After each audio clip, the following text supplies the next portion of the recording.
Welcome back to my channel. I hope you all are doing well. And today's topic of discussion is who killed Madhu Kaithabh, Devi Durga or Sri Vishnu? So let's begin with our discussion. And as the story of Madhu and Kaithabh, they are the two powerful demons in our history, and their story is most famously told in the Vishnu Puran and Bhagavad Puran, in which Sri Vishnu killed Madhu and Kaithabh, but Durga Saptasi tells the same story but in a different way. So let's discuss the story first and then we will decide. So let's get started. Madhu and Kaithabh were the two demons, and they were born from the earwax of Lord Vishnu during a time of deep sleep, and it is known as Yog Nidra, cosmic slumber on the Shir Sagar, ocean of milk. The two demons, Madhu and Kaithabh, took advantage of this moment and they battled with Brahma while Vishnu was asleep. Madhu and Kaithabh attacked the universe, causing great chaos. They initially defeated Brahma, the creator, and stole the Vedas, the sacred scriptures of the universe. With Vedas in their possession, they threatened the cosmic order. As Brahmadev was unable to fight the demons on his own, sought the help of Vishnu, but since he was asleep, Brahma could not do anything. So he prayed and meditated deeply, hoping that Sri Vishnu would wake up and restore balance. And finally, after Sri Vishnu's intervention, after a long time, he awoke from his cosmic slumber. When he woke up, he saw the turmoil caused by the demons Madhu and Kaithabh. They had taken over the universe and were challenging the very existence of life and knowledge. Vishnu, full of divine strength and wisdom, took up his weapons and prepared for battle. The fierce battle between Sri Vishnu and demons Madhu and Kaithabh is described. Vishnu, riding his mount Garud, used his divine weapons, the discus, which is Sudarshan Chakra, the Shankh, the mace, which is Kaumdaki, and lotus, Padma, to engage with the demons. Madhu and Kaithabh were large and grotesque, with many arms and eyes, and they were immensely powerful. They had many powers that made them nearly invincible. Sri Vishnu, however, displayed his supreme might and knowledge.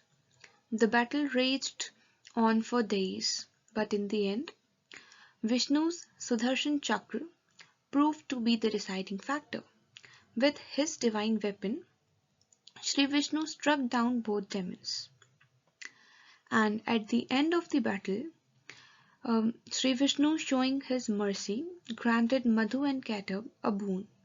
He asked them to choose a death that would not be painful, and in their arrogance, the demons chose to die at the hands of Sri Vishnu himself, believing no one could defeat them.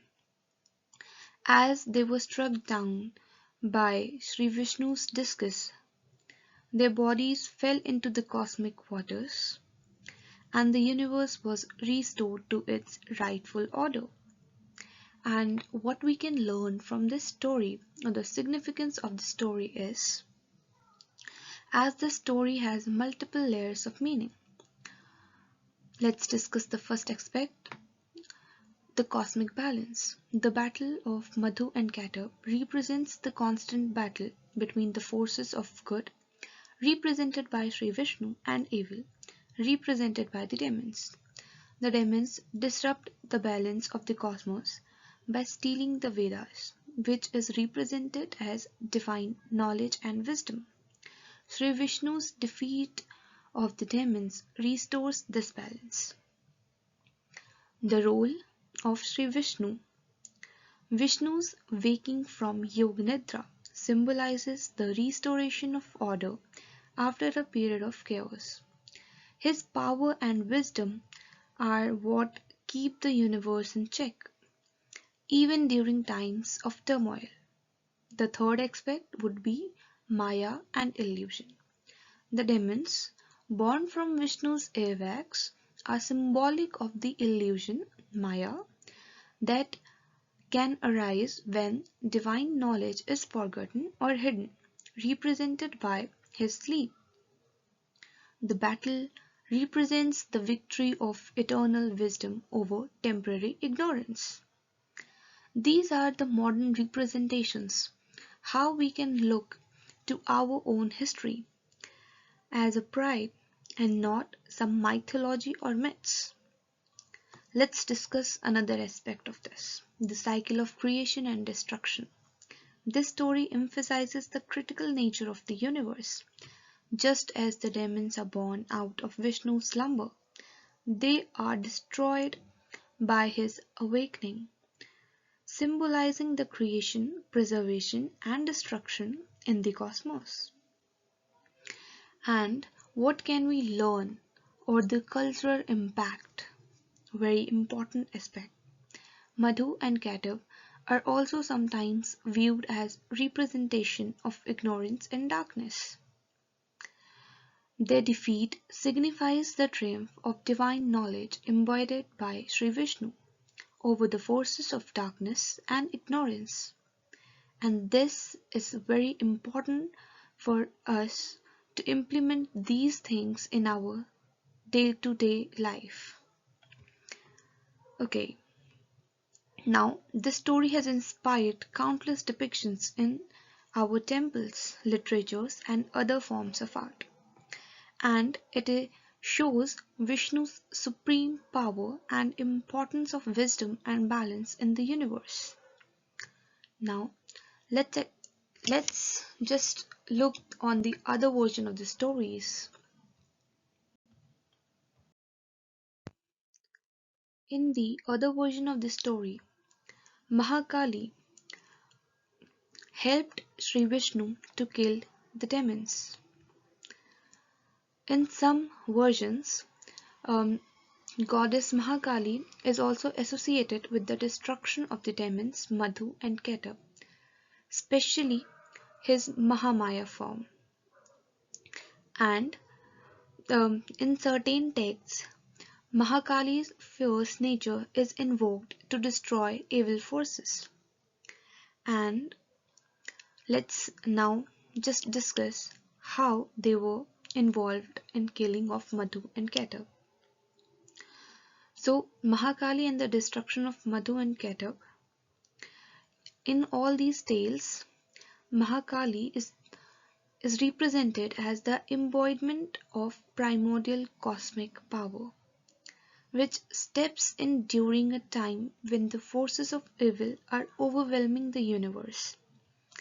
And in this case, Sri Vishnu is often depicted as one who defeats Madhu and Kaithabh. But in Mahakali's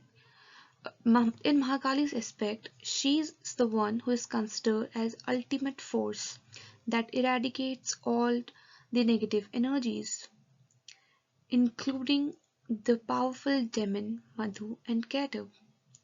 When the situation demands an intense, overpowering response, Mahakali's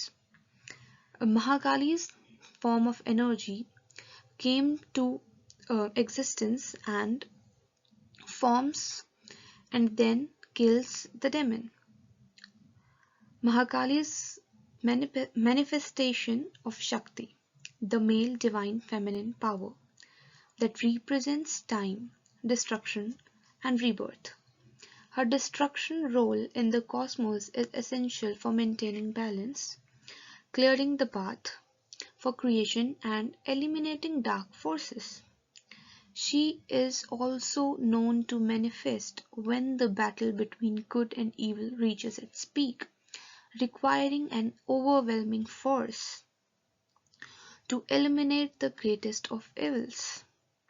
Now, let's come back to some of the text in which Mahakali's furious appearance. Let's discuss this first. As the battle between gods and demons intensifies, it is believed that the gods call upon Mahakali to deal with Madhu and Kaithab's demonic strength. With her wild hair, fierce eyes, and terrifying appearance, Mahakali emerges from the primal cosmic energy to fight the demons directly.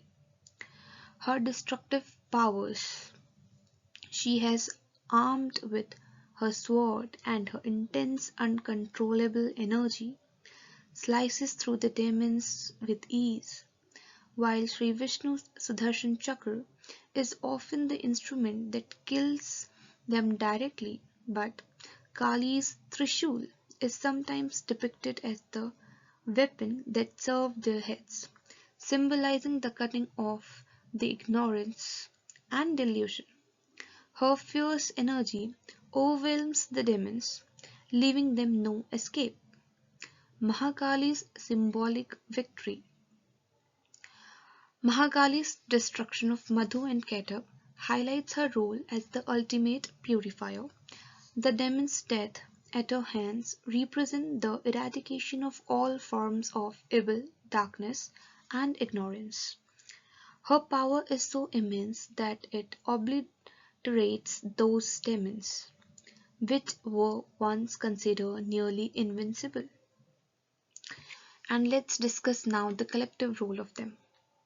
So, in some versions, Sri Vishnu and Mahakali work in tandem, with Sri Vishnu providing the strategy and Kali being the overwhelming force of destruction. Sri Vishnu's calmness, divine energy, and Mahakali's chaotic primal energy balance each other to restore order in the universe. And hence, Mahakali or Shakti is also known as Narayani. So, this can also be understood by this that they both complement each other, and by the killing of the Madhu and Kaithabh, they represented that they both are essential for the universe, for the cosmic balance. And now let's come back to our symbolism of Mahakali's victory. Okay, so Mahakali's intervention often represents the process of spiritual liberation. Let's understand it. Madhu and Kaithabh, symbolizing ignorance and delusion, are destroyed to free the universe from their grip, allowing divine knowledge to flow once again. Mahakali's role in this act emphasizes the necessity of destruction for transformation and creation of new beginnings. That is, Ant hi Arambh hai. Very deep line. You should discuss it with everyone. So, yeah, let me repeat. Mahakali's role in this act emphasizes the necessity of destruction for transformation and the creation of new beginnings. Ant hi Arambh hai. So, yeah, let's discuss another aspect, which is balance of forces.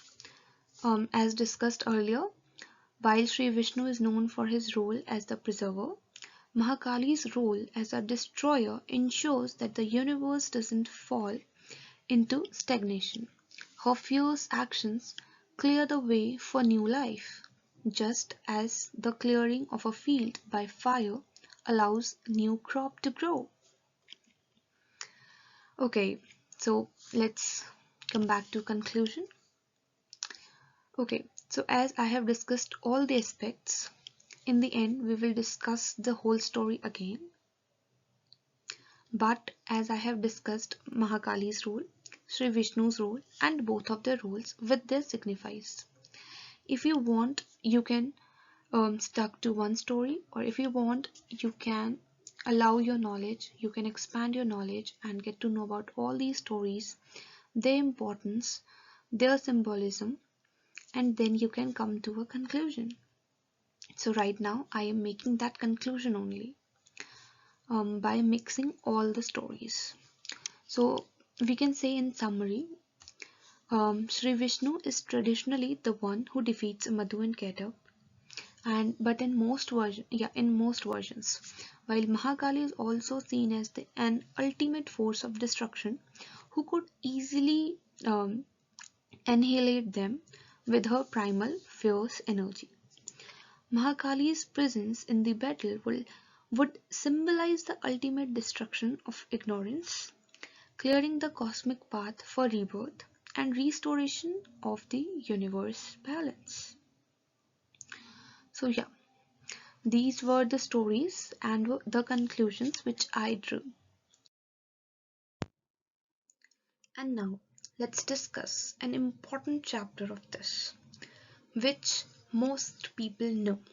Okay, so Devi, Mahatmya, the ancient diverse threads that were woven together created a verbal tapestry that has flowed down the ages and even today remains a central text. And this text, aptly named as Devi Mahatmyam, the glory of Devi, forms a part of Markandeya Puran, which are the teachings of sage Markandeya, and it is also known as Durga Saptashti. Okay, so let's discuss the story.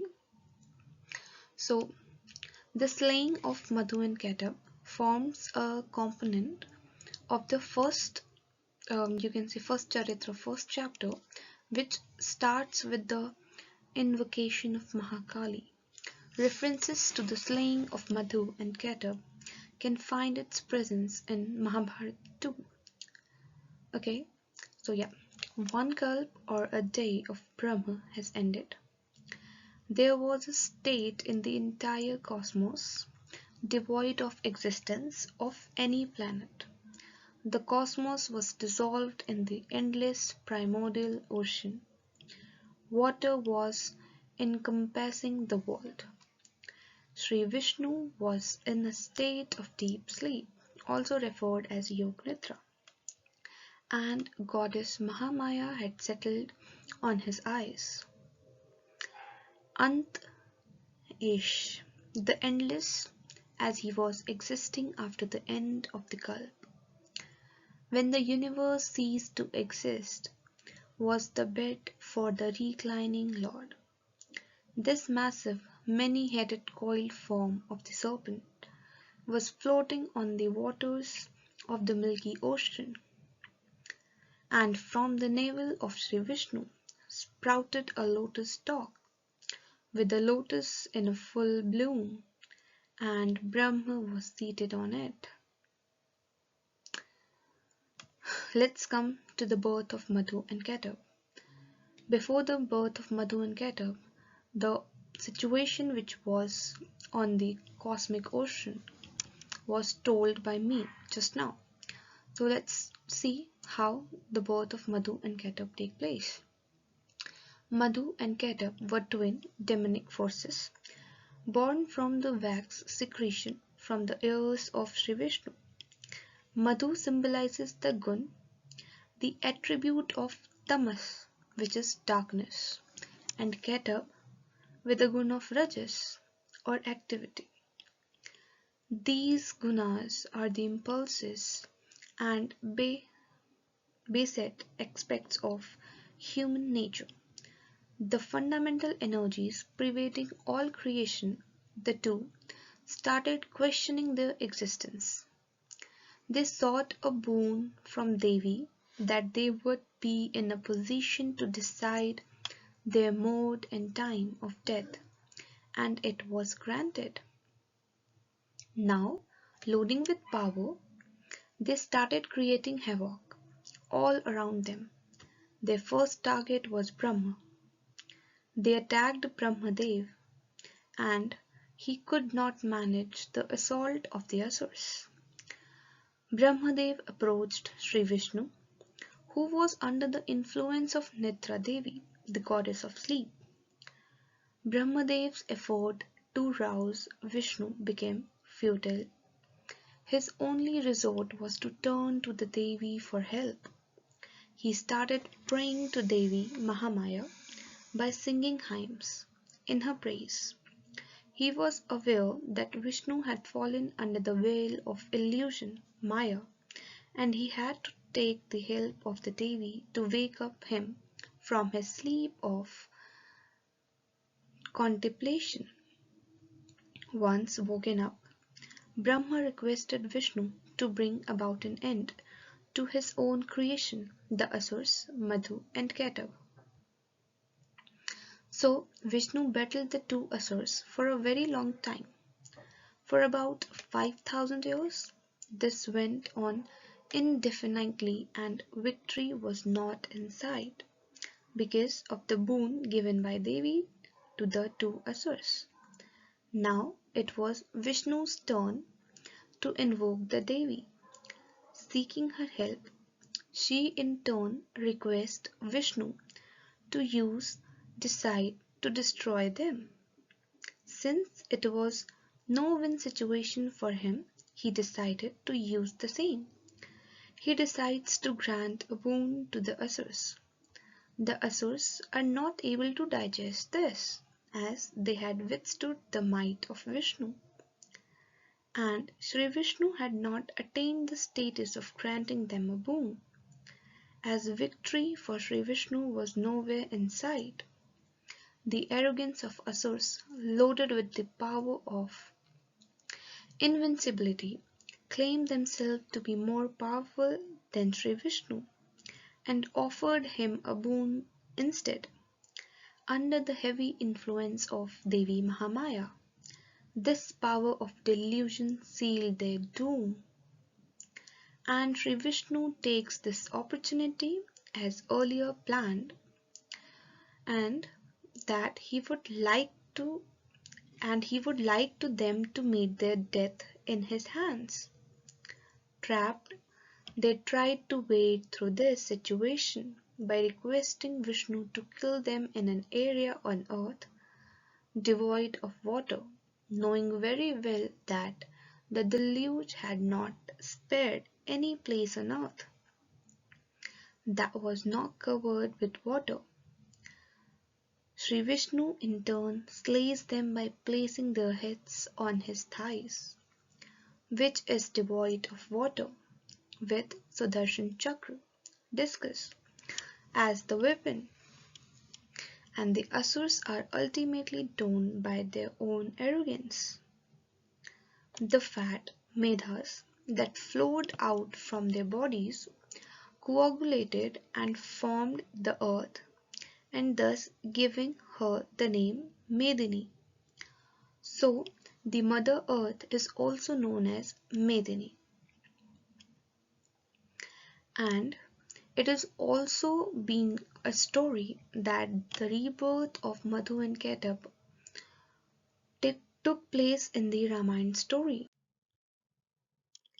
The rebirth of the two demons are, as the story goes, Sri Vishnu promised the two Asurs that he will pick up the battle once again during the time of King Sri Ram, when it was destined that Sheshnag as Lakshman battles Kaithabh, reborn as Atikai, and Vishnu as Sri Ram battles Madhu, reborn as Khar in a combat. And as we all know, Sri Ram battles with Khar and Dushan, Trisra, and Khar, Dushan, Trisra or Bali. Yep, these four before the killing of Ravan. These were the four prominent names we know or we knew: Khar, Dushan, Tisra or Bali. It's okay. And Atikai, very few people know about Atikai, but he was also in the army of Ravan, and Sheshnag avatar Lakshman killed him. Thank you for watching my video. I hope now it is clear that who killed Madhu Kaithabh, Sri Vishnu or Devi Adi Shakti. So, in the overall conclusion which we can draw is both of them were required to kill because Devi Adi Shakti is only the form of Mahakali and she is the one who is Yogmaya and he is the one and she is the one who is Mahamaya, Yogmaya, the three evident power. And as Sri Vishnu, he is also very powerful and he is the preserver of the world, and both the energies are required and have their own symbols. Thank you for watching my video. I hope you have gained some important knowledge of our culture. And as I have deeply explained all the stories, I have not nullified any one of them but drew a nice conclusion out of them, and that we can learn both the stories or all the stories, whatever we knew or whatever we heard. We should not be like, no, this is right story or that is right story. We should understand all the stories and we should learn from those stories. Thank you. Do like, share the video and subscribe to my channel. Don't forget to hit the bell icon.